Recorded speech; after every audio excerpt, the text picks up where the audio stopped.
All right, everybody. So right now, a lot of people in the community are running one specific activity and specifically one encounter. So if you go ahead and look at this little screenshot that we're going to pull up for you straight from one of the recent TWABs or articles, because Bungie's been putting out a lot of them recently, you'll notice that it's talking about the Artifice Armor. And basically what Artifice is going to be going into Lightfall is it's going to have that extra armor slot to just allow you to slot in another stat mod, bro. So just for example, this is one of my favorite legendary pieces to use. If this was an Artifice Armor piece going into Lightfall, you would be able to slot in another like recovs mod, resilience, strength, discipline, intellect.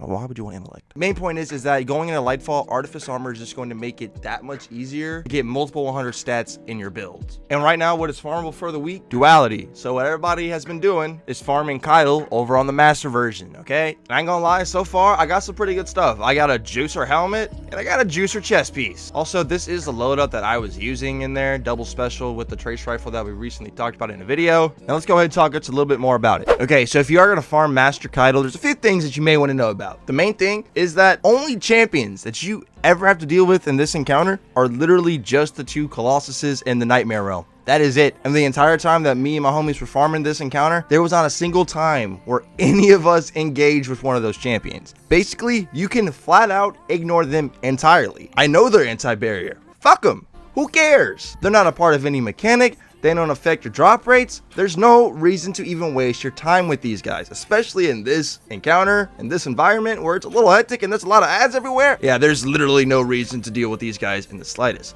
The other important thing to note is that the Bell Keepers have void shields, and then the Centurions in the normal dimension have solar shields, okay? That is the reason why I was using my Hollow Denial in this video, or in the background gameplay rather, is because it was very, very good at dealing with those void shields, and it was pretty nice at taking out the Scions at a distance whenever we are in the damage phase. And then for the Centurions, fusion grenade, duh. And with 3 people above 1600 life, you can definitely do a 1 phase on the master mode. And of course, make sure you do have your weak and clear for your nice debuff, and that'll basically secure the bag and you getting the 1 phase every single time. The other thing that I want to note is that for our fire team composition is that I was the only warlock, right? So we only had 1 well of radiance, but we did have 2 titans, one of them being a solar titan. So for the other 2 plates, he would just bonk caital with his hammer to give us the radiant buff for the duration of that bell, okay? And as long as you give yourself a buff and a debuff per bell, which this season would be weak and clear, then you are 95% going to get the 1 phase every single time, meaning you'll be knocking out these runs in about 4 or 5 minutes, and hopefully RNGesus